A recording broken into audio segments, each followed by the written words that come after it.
Hello students, कैसे हैं आप सब लोग। उम्मीद करती हूँ सब अच्छे होंगे। मैं Meena Rana ICT virtual class में आपका स्वागत करती हूँ। स्टूडेंट्स, हम पढ़ रहे हैं क्लास 10 की हिंदी व्याकरण में हम आज रस पढ़ेंगे।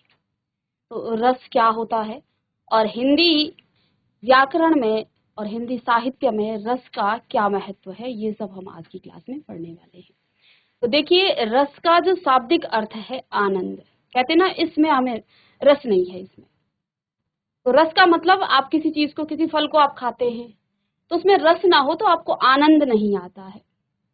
तो ऐसे ही काव्य में जब आप किसी चीज को सुनते हैं, उसको सुनने में जो आपको आनंद आता है उसी को रस कहा जाता है। क्योंकि जब आप किसी फल को खाते हैं और उस फल को खाते समय आपको आनंद नहीं आता है तो आप क्या कहते हैं, इसमें तो रस ही नहीं है। ऐसे ही काव्य को जब आप पढ़ते हैं या सुनते हैं तो उसको पढ़ने और सुनने में जो आपको आनंद आता है वही आपका रस कहलाता है। जब आपको आनंद की अनुभूति होती है उसे हम रस कहते हैं। रस को काव्य की आत्मा माना जाता है, क्योंकि आप किसी काव्य को सुन रहे हैं और उस काव्य को सुनने में आपको आनंद ना आए तो वह आपका जो है नीरस हो जाता है। वो काव्य आपका जो है, फिर आपको उसको सुनने में मजा नहीं आएगा, ऐसा लगेगा कि कुछ खालीपन सा है।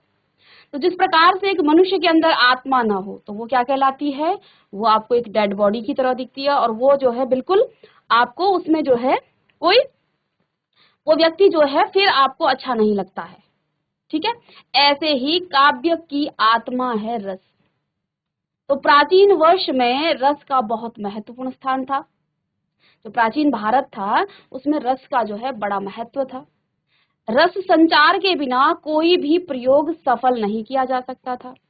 रस के कारण कविता जो है कैपठ्य, कविता जो है पढ़ना, उसको पढ़ना, श्रवण करना और नाटक अभिनय से देखने वाले लोगों को आनंद मिलता है। तो रस जो है काव्य में तो है ही इसका महत्व, पढ़ने में भी, इसका सुनने में भी, और जब आप किसी नाटक में अभिनय कर रहे होते हैं उस समय भी रस का बहुत महत्व होता है। तो देखिए, काव्य में रस चाहिए।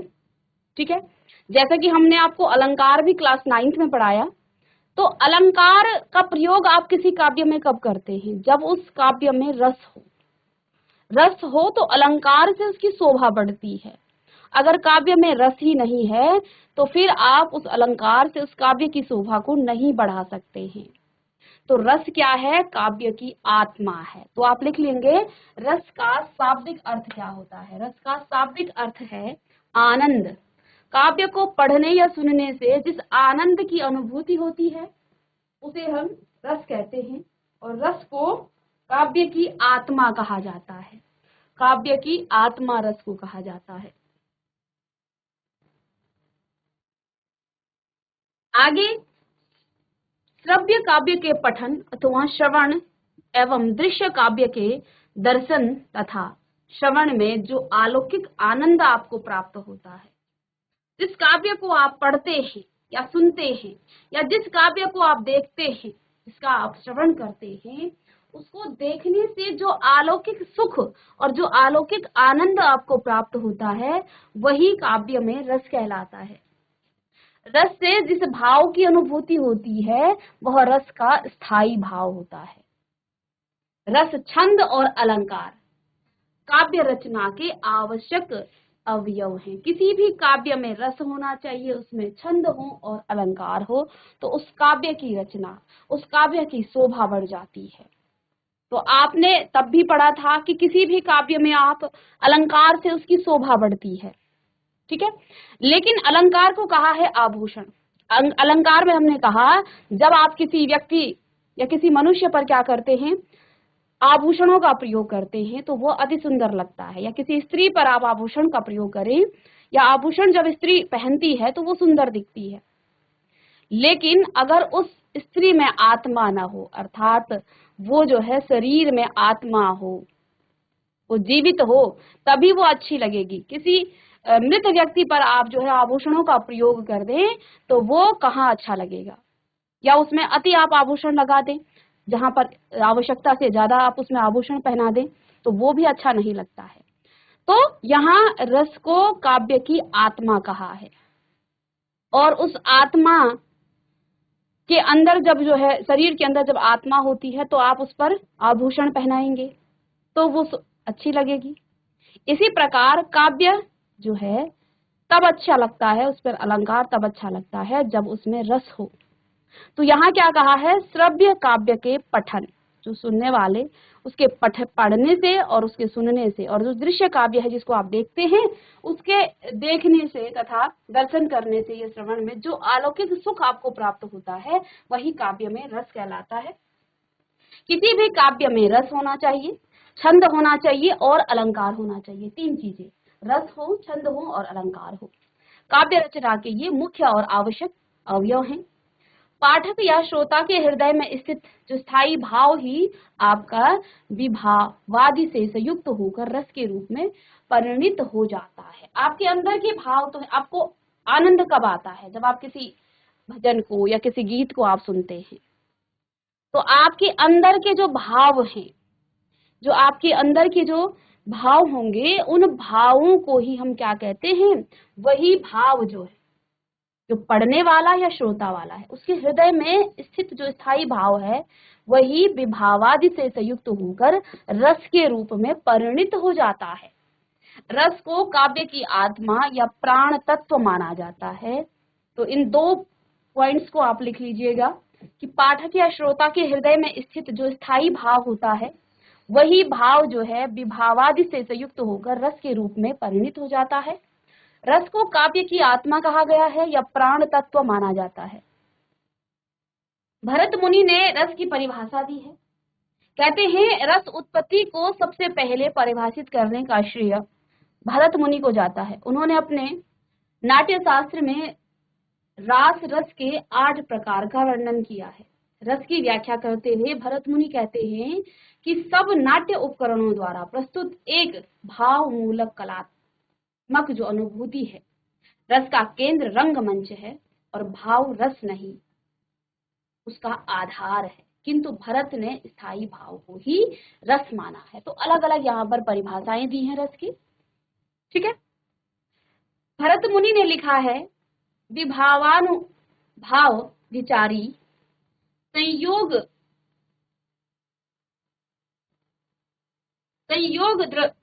सनिस्पति अर्थात विभाव, अनुभाव और संचारी भावों के संयोग से रस की निष्पत्ति होती है, रस की उत्पत्ति होती है। किस किस चीज से, विभाव, अनुभाव और संचारी भावों के संयोग से रस की उत्पत्ति होती है। अतः भरत मुनि के रस तत्व का आधारभूत विषय जो है नाटक में रस की निष्पत्ति है। ठीक है, अब आगे अन्य विद्वानों के द्वारा भी रस की जो है परिभाषा दी गई है।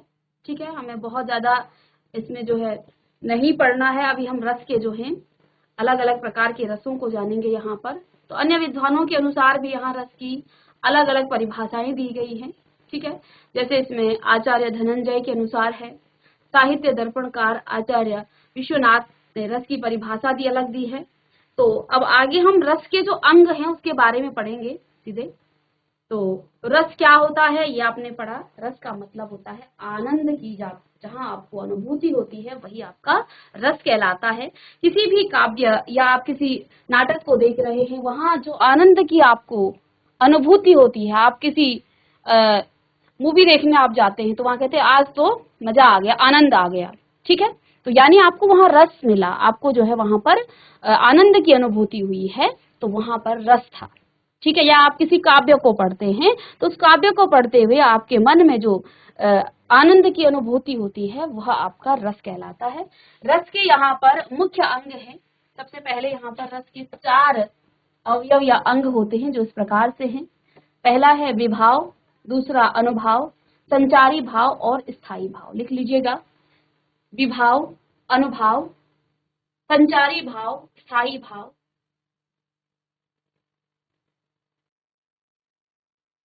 अब रस का विभाव क्या होता है? जो व्यक्ति या पदार्थ अन्य व्यक्तियों के हृदय के भावों को जगाते हैं उन्हें विभाव कहते हैं। इसके आश्रय से रस प्रकट होता है और यही कारण निमित्त अथवा हेतु कहलाते हैं। विशेष रूप से भावों को प्रकट करने वालों को हम विभाव कहते हैं। जिससे भाव प्रकट होते हैं उसे विभाव कहा जाता है। तो हमारे भाव जिन कारणों से प्रकट होते हैं उन्हें हम विभाव कहते हैं। विभाव से हमारे मन के भाव प्रकट होते हैं और फिर जो है रस की उत्पत्ति होती है। इन्हें जो है कारण रूप भी कहते हैं, क्योंकि इनके कारण हमारे मन के जो भाव हैं वो उत्पन्न होते हैं और मन के भाव को प्रकट करने वालों को हम क्या कहते हैं? विभाव कहते हैं। जब हमारे मन के कोई भाव हैं और किसी व्यक्ति या किसी भाव के कारण, किसी पदार्थ के कारण हमारे मन के भाव क्या हो जाते हैं? प्रकट हो जाते हैं, इसलिए इनको कारण रूप भी कहा जाता है। और स्थायी भाव के प्रकट होने का मुख्य कारण है आलंबन विभाव। और स्थायी भाव कब प्रकट होता है? का मुख्य कारण है जिसमें आलंबव विभाव, इसी की वजह से रस की स्थिति होती है। जब प्रकट हुए स्थायी भावों को और ज्यादा प्रबुद्ध, उद्दीप्त और उत्तेजित करने वाले कारणों को उद्दीपन विभाव कहा जाता है। तो लिखिएगा, रस का विभाव क्या होता है? जो व्यक्ति या पदार्थ अन्य व्यक्तियों के हृदय के भावों को जगाते हैं उन्हें विभाव कहते हैं।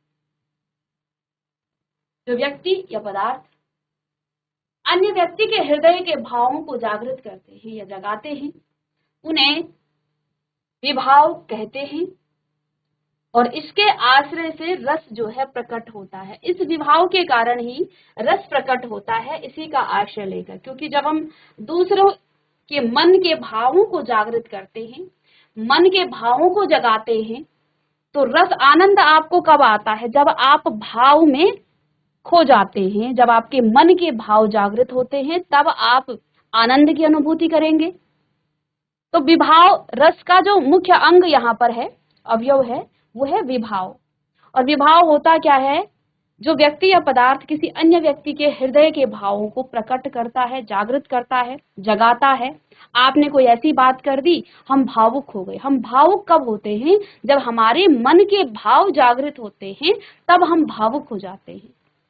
आप कई जो है भजनों में भी भावुक हो जाते हैं, कई बातें ऐसी होती हैं आप भावुक हो जाते हैं। कई बार आप ऐसी कविताएं या ऐसे काव्य पढ़ते हैं, उनको पढ़ने से आपके भाव, मन के भाव जागृत होते हैं, तो फिर आप जो हैं क्या हो जाते हैं? आनंदित हो जाते हैं, आपके भाव जागृत हो जाते हैं। तो यहाँ पर यही कहा गया है कि रस का जो विभाव अंग है, वो जो व्यक्ति क्या करता है या पदार्थ किसी अन्य व्यक्ति के हृदय के भावों को जगाते हैं, उन्हें हम विभाव कहते हैं। इसी के आश्रय से आपका रस प्रकट होता है और यह कारण निमित्त अथवा हेतु कहलाते हैं। क्योंकि ये कारण है ना, विभाव रस जागृत होने का कारण है। विशेष रूप से भावों को प्रकट करने वालों को हम विभाव रस कहते हैं। जब हमारे विभाव प्रकट होते हैं तो उन विभावों को, उनको हम क्या कहते हैं? विभाव रस कहते हैं। इन्हें कारण रूप भी कहते हैं। इन्हें जो है कारण भी कहा जाता है, क्योंकि इन्हीं के कारण रस उत्पन्न होता है। इसे जो है कारण रूप भी कहा जाता है। स्थायी भाव के प्रकट होने का जो मुख्य कारण है, उसमें पहला है आलंबन विभाव, और इसी की वजह से रस की स्थिति होती है, इस आलंबन विभाव की वजह से।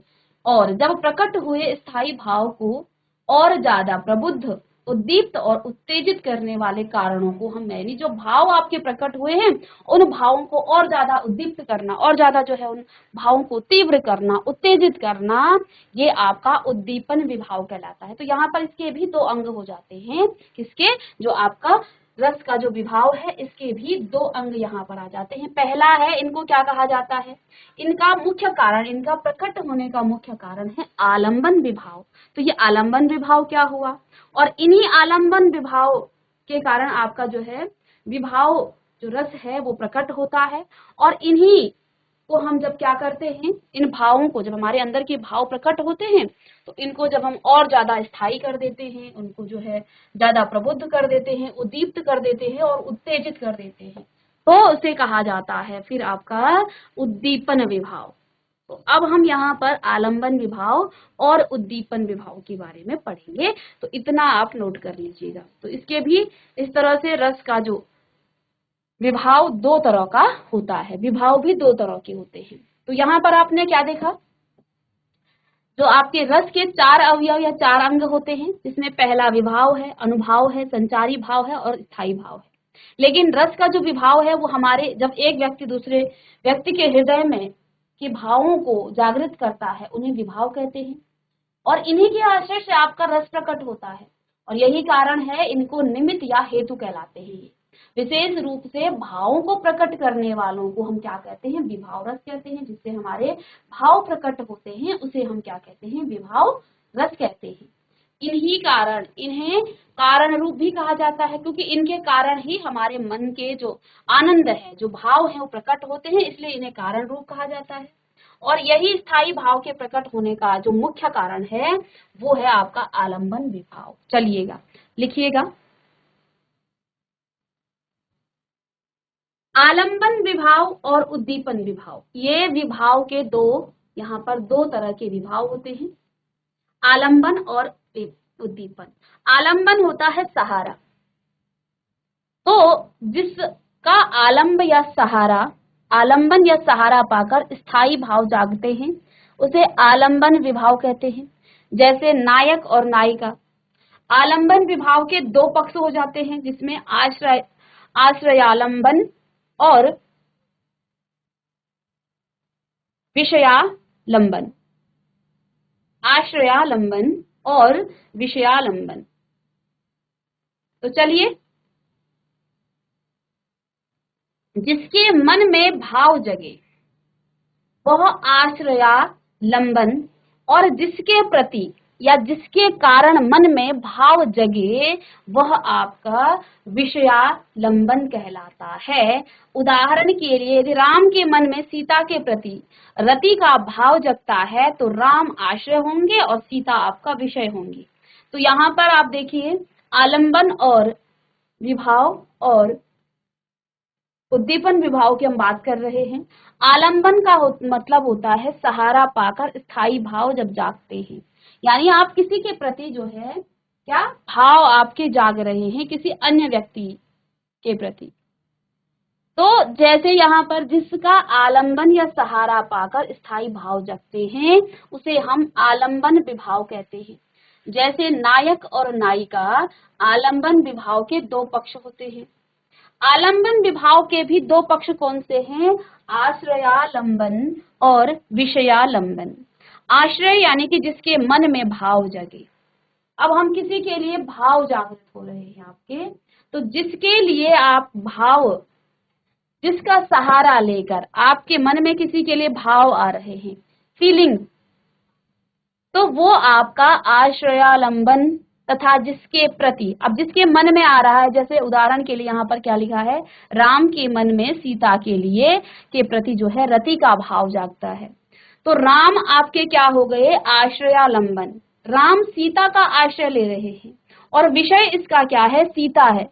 तो यहाँ पर राम आश्रय होंगे और सीता आपकी विषय होंगी। ठीक है। या फिर हम कह सकते हैं पिता का जो है पुत्र के प्रति जो मोह है या जो भाव है, तो यहाँ पिता पुत्र के लिए जो भाव जागृत कर रहा है, पिता आपका वो क्या हो गए, क्योंकि पिता के मन में क्या जगे हैं, पुत्र के लिए भाव जगे हैं। ठीक है, तो पिता आपके आश्रय हो गए और पुत्र आपका विषय हो गया। तो किसके लिए आपके मन में भाव जागृत हो रहे हैं, ये यहाँ पर हो जाता है। तो चलिए इसे जल्दी से नोट करें। तो पहला है आपका यहाँ पर आलंबन विभाव, जो कि आपका रस का विभाव कैसे प्रकट होता है, इसका प्रकट होने का मुख्य कारण है आलंबन विभाव। रस का विभाव कैसे प्रकट होता है, जब एक व्यक्ति दूसरे अन्य व्यक्ति के हृदय में भावों को जागृत करता है। जैसे राम का सीता के प्रति रति का भाव जो है, तो वो भाव जो है सीता उस जागृत कर रही है राम के हृदय में, तो उन्हें विभाव कहते हैं। लेकिन यहाँ पर कहा इन्हें कारण रूप भी कहा जाता है, और इसके प्रकट होने का मुख्य कारण है आलंबन विभाव। आलंबन विभाव के भी यहाँ पर 2 अंग हैं, 2 पक्ष हैं, यानी जिसका सहारा पाकर स्थायी भाव जगते हैं उसे आलंबन विभाव कहते हैं। जैसे नायक और नायिका। आलंबन विभाव के दो पक्ष होते हैं जिसमें आश्रयालंबन और विषयालंबन। तो आश्रय जिसके मन में भाव जगे वह आश्रयालंबन, और जिसके प्रति या जिसके कारण मन में भाव जगे वह विषयालंबन कहलाते हैं।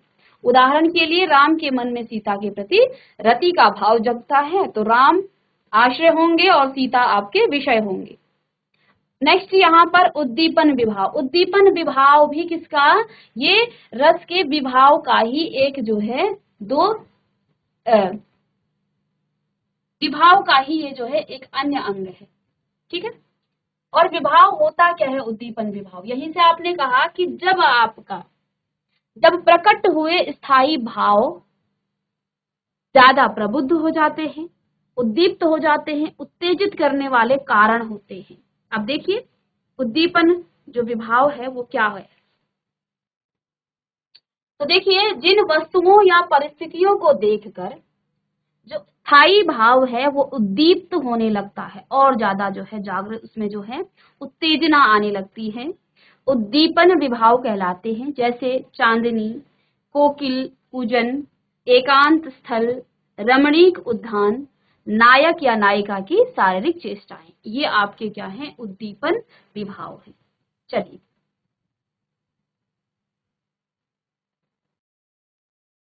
चलिएगा, तो यहाँ आपने रस के मुख्य अंग यहाँ पढ़े आपने। रस के चार मुख्य अंग हैं। विभाव, विभाव में आपने कहा कि जो व्यक्ति, विभाव क्या होता है, जो व्यक्ति या पदार्थ किसी अन्य व्यक्ति के हृदय के भावों को जागृत करते हैं उन्हें विभाव कहते हैं।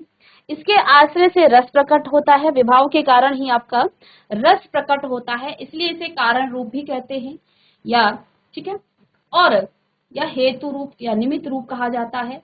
विशेष रूप से हमारे भावों को प्रकट करने वाले को हम क्या कहते हैं, विभाव रस कहते हैं। इन्हें कारण रूप भी कहा जाता है।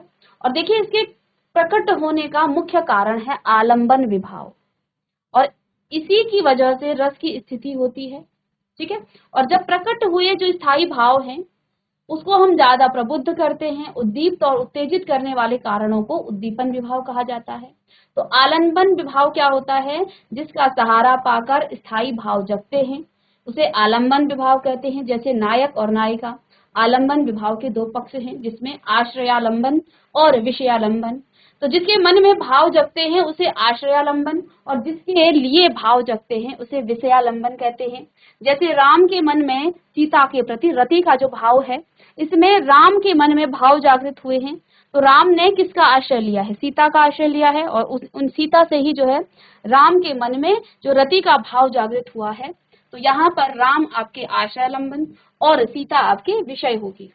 तो उद्दीपन भाव जिन वस्तुओं या परिस्थितियों को देखकर हमारे मन के जो स्थायी भाव हैं वो उद्दीप्त होने लग जाते हैं और ज्यादा जो है वो उत्तेजित होने लग जाते हैं, उसे उद्दीपन विभाव कहते हैं। जैसे चांदनी, कोकिल, कुंजन, एकांत स्थल और रमणीक उद्यान, नायक या नायिका की शारीरिक चेष्टाएं आदि जो है आपके उद्दीपन विभाव के अंतर्गत आते हैं। दूसरा है रस का अंग, रस का अनुभाव। रस का दूसरा अंग है, पहले था विभाव और है अनुभाव। अनुभाव क्या होता है, मनोगत भाव को व्यक्त करने के लिए शरीर विकार को अनुभाव कहते हैं। वाणी और अंगों के अनुभव द्वारा जिनसे अर्थ प्रकट होता है उन्हें विभाव कहते हैं। ठीक है। तो देखिए रस का अनुभाव, मनोगत भावों को व्यक्त करने के लिए जो शरीर विकार को अनुभाव कहा जाता है। आप अपने मन के भावों को व्यक्त करने के लिए क्या करते हैं, आप शरीर से जो है अनुभाव करते हैं। जैसे वाणी और अंगों के अभिनय द्वारा जिनके अर्थ प्रकट हो, जिनसे जो है अर्थ प्रकट होता है उन्हें अनुभाव कहते हैं। अनुभवों की कोई संख्या निश्चित नहीं होती है। जो 8 अनुभव सहज और सात्विक विकारों के रूप में आते हैं उन्हें सात्विक भाव कहते हैं। ये अनायास सहज रूप से प्रकट होते हैं। इनकी संख्या 8 होती है, जैसे स्तंभ हो गए, स्वेद हो गया, रोमांस हो गया, स्वरभंग हो गया, कंप, विवर्णता, अश्रु और प्रलय। ठीक है, तो ये आपके 8 यहाँ पर अनुभाव हैं। अनुभाव मनोगत भावों को व्यक्त करने के लिए जो शरीर विकार को अनुभाव कहते हैं। ठीक है, वाणी और अंगों के अनुनय द्वारा जिनसे अर्थ प्रकट होता है उन्हें अनुभाव कहते हैं। अनुभवों की कोई संख्या निश्चित नहीं हुई है, लेकिन जो 8 अनुभव सहज और सात्विक विकारों के रूप में आते हैं उन्हें सात्विक भाव कहते हैं, और ये अनायास सहज रूप से प्रकट होते हैं। इनकी संख्या 8 होती है। इसको आप इस प्रकार से समझ सकते हैं कि एक माँ जब अपने छोटे बच्चे को के अंदर जो है एक वात्सल्य रस बच्चे के लिए आता है, तो मन में एक भाव आता है। ठीक है, और वो अपने बच्चे को चुंबन करती है। तो ये भाव क्या है? ये आपका अनुभाव है। तो मन के भावों को प्रकट करना, शरीर विकार से को अनुभाव कहते हैं। हम शरीर से जो है अपने बच्चे को उसको सहलाना, ये क्या है? एक भाव ही तो है। वो अपने मन के भावों को व्यक्त करती है अपने बच्चे पर। ठीक है, तो इस तरह से, या आपने देखा होगा कभी कभी जानवरों को भी आप देखते हैं कि एक गाय जो है अपने बछड़े को चाटती है, तो वो अपने मन के भावों को, अपने मन के विचारों को, भावों को क्या कर रही है? विकार जो है व्यक्त कर रही है अपने बच्चे पर या अपने बछड़े पर। ठीक है, चलिए, तो इसके यहाँ पर 8 जो है इसके सहज और अनायास स्वरूप से जो सात्विक भाव हैं, तो जैसे स्तंभ हो गया, स्वेद, रोमांस, स्वरभंग, कंप, विवर्णता, अश्रु और प्रलय। आप जो है आपके मन में आपको दुख आ रहा है तो आपको जो है अश्रु आ जाते हैं, आपकी आंखों से आंसू आ जाते हैं। ठीक है, चलिए, इसके बाद रस का संचारी भाव है। तीसरा अंग इसका संचारी भाव। तो विभाव, अनुभाव, और अब हम यहाँ पर संचारी भाव की बात कर रहे हैं। जो स्थानीय भावों के साथ संचरण करते हैं वे संचारी भाव कहलाते हैं। इससे स्थिति भाव की पुष्टि होती है कि भाव की क्या स्थिति है। एक संचारी किसी स्थायी भाव के साथ नहीं रहता है, इसलिए ये व्यभिचारी भाव भी कहलाते हैं। इनकी संख्या 33 मानी जाती है। तो क्या कहा है? स्थानीय भावों के साथ संचरण करते हैं। आप कहीं चले गए, वहां पर आपने एक बहुत ही दुखद घटना देखी, तो आपका जो है क्या हो गया? आपको जाते जाते आपको जो है ये भाव आपके अंदर जो है दुख का भाव आया। या आपने जो है कहीं आपसे जो है किसी से चोट लग गई, या आपसे जो है किसी का नुकसान हो गया, तो आपके मन में जो है ग्लानि हो जाती है। ठीक है, आपने कोई चीज देखी है, उसे देख करके आपके मन में जो है अपनी पुरानी स्मृतियां आपको याद आ गई, कोई चीज आपको याद आ गई, तो ये भी आपका क्या है? स्थानीय भाव है। स्थानीय भावों के साथ संचरण करते हैं। ठीक है, तो यहाँ पर क्या कहा गया है? इसकी स्थिति भाव की पुष्टि होती है कि आप जो है किस स्थिति में हैं, तो किस भाव के अंदर जो है आप हैं। एक संचारी किसी स्थायी भाव के साथ नहीं रहता है, क्योंकि वो स्थायी नहीं है, वो आपका संचरण करने वाला है। जैसे आपका हर्ष हो गया, 33 यहाँ पर बताए गए हैं। हर्ष हो गया, आपने कुछ चीज देखी, तो वो आपका क्या है? संचरण करने वाला है, संचारी भाव है। ठीक है, हर्ष हो गया, चिंता हो गई, गर्व हो गया, जड़ता, विबोध, स्मृति, व्याधि, विषाद, शंका, उत्सुकता,